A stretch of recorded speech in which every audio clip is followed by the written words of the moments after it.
नमस्कार शेतकरी मित्रांनो, मी प्रवीण राजमाने आपलं सर्वांचं कृषी मित्र प्रवीण या यूट्यूब चॅनलमध्ये स्वागत करतो. आजच्या व्हिडिओमध्ये आपण तूर पिकाला खत व्यवस्थापन कोणतं करायचं, त्याचबरोबर युरिया टाकायचा का नाही याबद्दल सविस्तर माहिती या व्हिडिओच्या माध्यमातून आपण पाहणार आहोत. शेतकरी मित्रांनो, साधारणपणे तूर पिकाची लागवड झाल्यानंतर आपल्याला पहिलं खत व्यवस्थापन ही 15 ते 20 दिवसांनी द्यायचं आहे. लागवड झाल्यानंतर 15 ते 20 दिवसानंतर आपल्याला पहिलं खत व्यवस्थापन करायचं आहे. त्याच्यामध्ये युरियाचा वापर आपल्याला करायचा नाही आहे.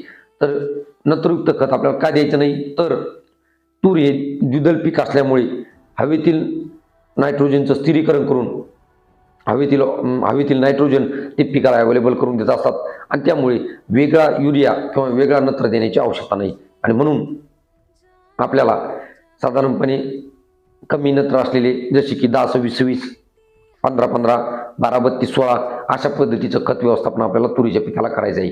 एकरी 1.5 ते 2 गुणी आपल्याला टाकायचं आहे. त्याचबरोबर शेतकरी मित्रांनो, आपल्याला ते झाल्यानंतर दुसरं खत व्यवस्थापन किती दिवसांनी करायचं, तर लागवडीनंतर आपल्याला 65 ते 70 दिवसांनी आपल्याला दुसरं खत व्यवस्थापन करायचं आहे, की जेणेकरून शेंगा लागण्याच्या कालावधीत किंवा फुलं आल्यानंतर ते त्याला अवेलेबल होऊन त्या पिकाला चांगल्या दर्जाचं खत व्यवस्थापन लाभून त्या दाण्याची साईज वाढण्यास मदत झाली पाहिजे. आणि म्हणून अशा अवस्थेमध्ये आपल्याला पोटॅशयुक्त खताचा वापर करणं गरजेचं आहे. त्यावेळेस मग तुम्ही single super phosphate plus MOP अशा पद्धतीचं कॉम्बिनेशन करून सुद्धा तुम्ही 2 गुण्या टाकू शकता, किंवा 10-26-26, 9-24-24 अशा पद्धतीचं खत व्यवस्थापन घ्यायचे की ज्याच्यात पोटॅशचं प्रमाण जास्त आहे. अशा पद्धतीच्या खताच्या गोण्या तुम्ही वापरू शकता. 1.5 किंवा 2 गुणी तुम्ही प्रमाण वापरायचं आहे.